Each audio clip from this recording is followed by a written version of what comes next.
Assalamualaikum warahmatullahi wabarakatuh. Perkenalkan, nama saya Muhammad Salman Alfariti dari kelas 1B D4 Administrasi Bisnis, jurusan Administrasi Niaga Politeknik Negeri Ujung Pandang. Saya akan membawakan materi dari salah satu pokok bahasan mata kuliah pengantar ilmu ekonomi, yaitu inflasi. Adapun pokok bahasan yang akan saya bawakan adalah yang pertama, pengertian inflasi, kedua, penyebab inflasi, ketiga, jenis dan dampak inflasi, dan yang keempat, cara mengatasi dan cara menghitung inflasi. Adapun pokok bahasan yang pertama, yaitu pengertian inflasi. Inflasi adalah proses meningkatnya harga secara umum dan terus-menerus sehubungan dengan mekanisme pasar yang dipengaruhi banyak faktor, seperti peningkatan konsumsi masyarakat, likuiditas di pasar yang berlebih sehingga memicu konsumsi atau bahkan spekulasi hingga ketidaklancaran distribusi barang. Inflasi merupakan indikator untuk melihat tingkat perubahan, dan inflasi dianggap terjadi apabila proses kenaikan harga berlangsung terus-menerus dan saling berpengaruh satu sama lain. Terdapat banyak cara untuk mengukur laju inflasi, namun dua cara yang paling sering digunakan adalah indeks harga konsumen atau IHK dan deflator PDB. Pokok bahasan yang kedua adalah penyebab terjadinya inflasi. Terjadinya inflasi disebabkan oleh berbagai faktor, yaitu tarikan permintaan atau demand pull inflation. Inflasi ini disebabkan permintaan atau daya tarik masyarakat yang tinggi pada suatu barang atau jasa, yang mana biasanya dipicu dari membanjirnya likuiditas di pasar sehingga permintaan jadi tinggi dan memicu perubahan tingkat harga. Peningkatan permintaan ini menyebabkan harga faktor produksi meningkat. Yang kedua, desakan produksi atau distribusi, atau dikenal cost push inflation. Inflasi ini disebabkan dorongan kenaikan biaya produksi dalam jangka waktu tertentu secara terus-menerus. Biasanya inflasi jenis ini dipengaruhi desakan biaya faktor produksi yang terus meningkat, kelangkaan produksi dan atau kelangkaan distribusi. Inflasi campuran atau mixed inflation.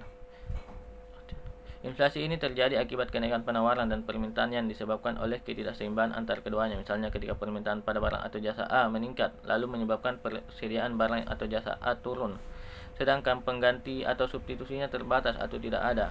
Ketidakseimbangan ini akan mengakibatkan terjadinya inflasi. Pokok bahasan yang ketiga adalah jenis-jenis inflasi dan dampak inflasi. Jenis-jenis inflasi terbagi dalam beberapa jenis. Yang pertama adalah berdasarkan kenaikan harganya. Berdasarkan kenaikan harga, inflasi dibagi ke dalam 4 jenis. Yang pertama, inflasi ringan, di mana kenaikan harga di bawah 10% dalam setahun. Yang kedua, inflasi sedang, kenaikan harga di antara 10% sampai 30% dalam setahun. Yang ketiga, inflasi berat, kenaikan harga di antara 30% sampai 100% dalam setahun. Dan yang terakhir, hiperinflasi, inflasi tak terkendali, kenaikan harga di atas 100% dalam setahun.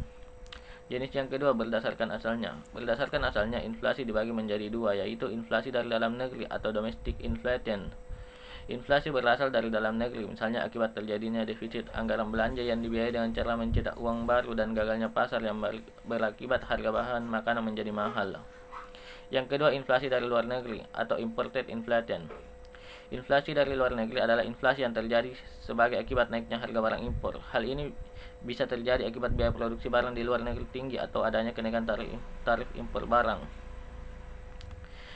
Jenis yang ketiga, berdasarkan besarnya cakupan pengaruh terhadap harga. Berdasarkan besarnya cakupan pengaruh terhadap harga, inflasi dibagi menjadi 3, yaitu inflasi tertutup atau closed inflation, di mana kenaikan harga yang terjadi hanya berhubungan dengan satu atau dua barang tertentu. Yang kedua, inflasi terbuka atau open inflation, di mana kenaikan harga yang terjadi pada semua barang secara umum. Dan yang ketiga, hiperinflasi atau serangan inflasi yang sangat hebat sehingga harga barang atau jasa terus berubah dan meningkat setiap saat. Akibatnya, orang-orang tidak dapat menahan uang lebih lama karena nilai uang terus merosot. Dampak inflasi. Adapun dampak-dampak yang terjadi akibat inflasi. Yang pertama, dampak inflasi terhadap pendapatan. Inflasi dapat mempengaruhi secara positif maupun negatif terhadap pendapatan masyarakat. Misalnya saja saat terjadi inflasi lunak, maka perusahaan akan merasakan dampak positif karena terjadi perluasan produksi, sehingga dapat meningkatkan perekonomian. Namun inflasi ini justru akan berdampak buruk terhadap para pekerja dengan pendapatan tetap, karena nilai uang yang diterima tidak berubah sementara harga barang atau jasa semakin tinggi. Yang kedua, dampak inflasi pada bidang ekspor. Biaya ekspor akan mengalami kenaikan biaya yang tinggi saat terjadinya inflasi. Hal ini tentu saja berdampak negatif untuk para pelaku ekspor. Kenaikan biaya tersebut juga akan membuat kemampuan ekspor suatu negara berkurang karena kalah saing dengan barang dari negara lainnya. Pada akhirnya, pendapatan devisa hasil ekspor pun akan berkurang. Yang ketiga, dampak inflasi terhadap minat menabung. Pada saat inflasi terjadi, minat menabung seseorang akan semakin berkurang karena bunga yang didapatkan menjadi jauh lebih kecil. Sedangkan penabung tetap harus membayar biaya administrasi tabungan yang dimiliki. Yang keempat, dampak inflasi terhadap perhitungan bahan pokok.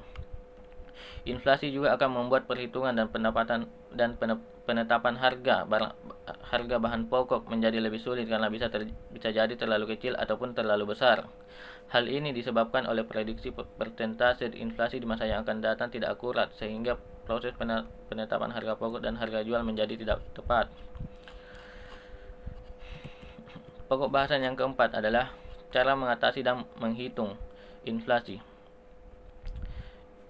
Cara mengatasi inflasi yang pertama yaitu menentukan kebijakan moneter yang tepat. Untuk mengatasi inflasi, langkah yang satu ini yang paling sering dilakukan pertama kali, yaitu mengeluarkan kebijakan moneter. Pada intinya, ini sebuah kebijakan yang mengontrol peredaran untuk di masyarakat. Ini cara yang memang tidak mengenakan, tapi sangat efektif untuk mengontrol inflasi. Bisa dikatakan ini cara pemerintah dalam melakukan intervensi untuk mengendalikan inflasi yang naik begitu signifikan dan terus-menerus naik hingga waktu yang tak bisa diprediksi. Yang kedua, menentukan kebijakan fiskal. Cara mengatasi inflasi yang kedua adalah mengeluarkan kebijakan fiskal. Apa itu kebijakan fiskal? Ini adalah kebijakan pengeluaran pemerintah. Menurut teori ekonomi, ketika pemerintah mampu melakukan spending di saat terjadinya inflasi, maka inflasi bisa dikontrol dengan sangat mudah. Yang ketiga, menaikkan pajak. Coba kamu bayangkan, bagaimana jika kamu harus membeli barang dengan pajak yang tinggi? Ada ketidakinginan untuk melakukan transaksi, bukan? Pasalnya, kamu harus membayar pajak yang tinggi.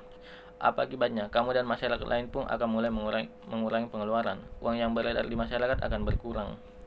Hanya saja, kenaikan pajak ini tidak pasti bisa mengontrol inflasi.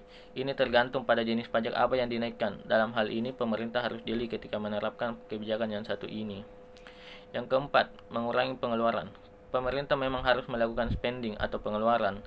Hanya saja jika pengeluaran terlalu banyak, apalagi untuk hal yang tidak esensial, maka inflasi bisa terjadi. Bahkan inflasi ini susah untuk dikendalikan. Untuk itu pemerintah harus jeli dalam melakukan spending. Pengeluaran harus ditekan jika ternyata pengeluaran itu terlalu tinggi dan disinyalir menjadi penyebab inflasi. Jadi 4 cara tersebutlah yang paling sering dilakukan oleh pemerintah untuk mengontrol inflasi. Pada intinya, inflasi itu hal yang tidak bisa terelakkan. Yang perlu dilakukan adalah bagaimana inflasi bisa dikontrol sehingga perekonomian bisa berjalan dengan baik. Dan 4 cara mengatasi inflasi tersebut di atas yang bisa diterapkan untuk mengontrol inflasi yang mulai terjadi begitu drastis. Cara menghitung inflasi. Menghitung laju inflasi di Indonesia umumnya dapat dilakukan dengan menggunakan 3 indikator, yaitu indeks harga konsumen (IHK) yang merupakan rata-rata yang dihasilkan dari perubahan harga barang atau jasa yang dikonsumsi konsumen pada periode waktu tertentu. Deflator PDB yang berfungsi sebagai indeks untuk menunjukkan perkembangan harga di bidang produsen, dan indeks harga perdagangan besar atau IHPB yang digunakan untuk mengukur harga yang terjadi pada perdagangan grosir. Dari ketiga indikator tersebut, IHK menjadi cara yang paling sering digunakan untuk menghitung laju inflasi di Indonesia. Rumus dari inflasi ini dapat dituliskan sebagai berikut. Laju inflasi sama dengan IHK periode tahun sekarang dikurang IHK periode tahun sebelumnya per IHK periode tahun sebelumnya dikali 100%, maka didapatkanlah laju inflasi yang terjadi sekarang. Sekian dari saya. Apabila ada kurang dan salah kata mohon dimaafkan. Wassalamualaikum warahmatullahi wabarakatuh.